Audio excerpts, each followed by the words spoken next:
Hello everyone, my name is SirManzander, and elephants are the only mammals that can't jump. So keep that in mind next time you get into a jumping contest in the middle of the savannah. You can definitely beat an elephant. But yeah, down to business. My last commentary, which was the first episode of my World of Warcraft Beginner's Guide series thing, the commentary was obviously all over the place. It was a live commentary. I was playing while I was trying to commentate over it, and obviously I went back and I watched it, and it's just not working.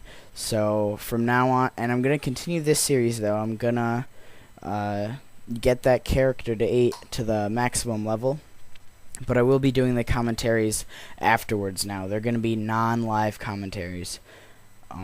So what I'm gonna do in this video is kind of cover everything.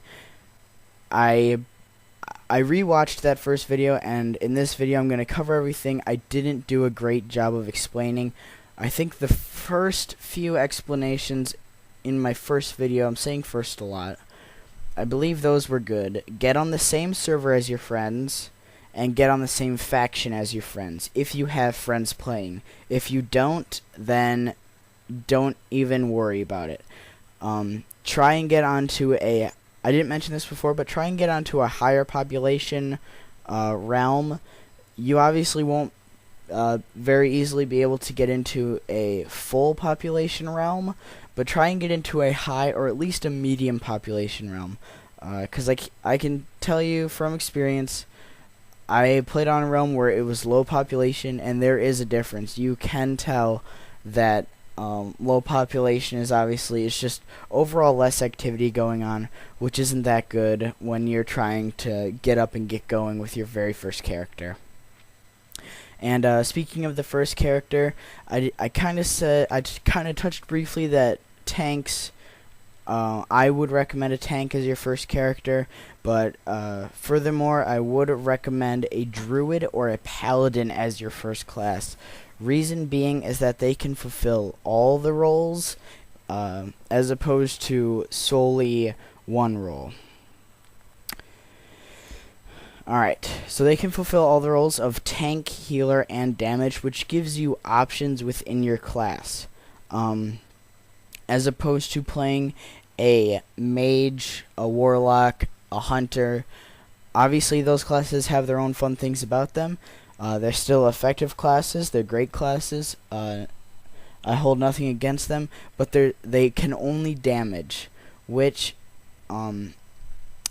means your queue time for dungeons, the time it takes Dungeon Finder to find you a group, from personal experience, I can say it's going to be upwards to 20 minutes. And if you are a healer, it's going to be sometimes upwards to 8 to 10 minutes. But as a tanking class, you will, if you join as a tank, you will not be in queue any longer than 2 minutes, is my personal experience. That's why I recommend the tanking class, is because that the time to find a group is just astronomically faster. And main reason for that is even every class can fulfill the damage role, including paladins, druids, warriors. The tanking classes, they can all damage also. So even if your server has 1,000 of each of those, chances are a lot of those people are going to be playing a different specialized, say, paladin than the tank. They may be a damaging paladin or a healing paladin. So that makes tanks a very rare gem, and as a tank you will be in high demand. And I think that's everything I'm going to cover for right now in this video. Suck it. I don't really have much else to say right now, so I'm just going to cut it off.